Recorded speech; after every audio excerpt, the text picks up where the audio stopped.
የአርሰናል ደጋፊዎች እንዴት ናችሁ? የሚቀጥለው የውድድር ዘመን መድፈኞቹ የበለጠ ተጠናክረው ለመምጣት በተለይ አጥቂውን ክፍል ለማጠናከር አሁን ተግተው እየሰሩ ነው የሚገኙት።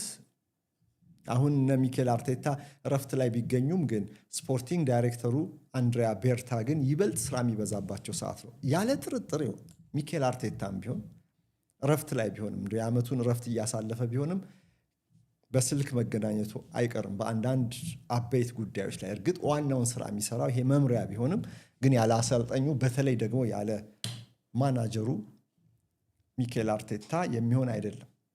የግዴታ መማከር አለባቸው። ያለ ጥርጥር ተጫዋቾችን ይገዛል በዚህ ክረምት። ያለ ጥርጥር ራሱን ያጠናክራል። ያለ ጥርጥር የግራ ክንፍ ተጫዋች መግዛቱ አይቀርም። ስለዚህ አሁን 3 ተጫዋቾች ሰሞኑን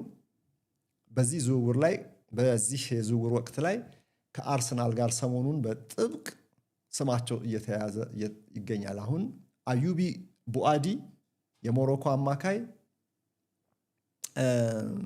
ሞርጋን ሮጀርስ ከነሱ በፊትም ስሙ ሲጠቀስ ነበር እና አሁን ደግሞ ክሪስቶስ ዞሊስ የተባለውን የክንፍ ተጫዋች ከክለብ ብሩዥ ለመግዛት አርሰናሎች አሁን ድርድራቸውን በደንብ አጥብቀዋል። ወደፊት ተራም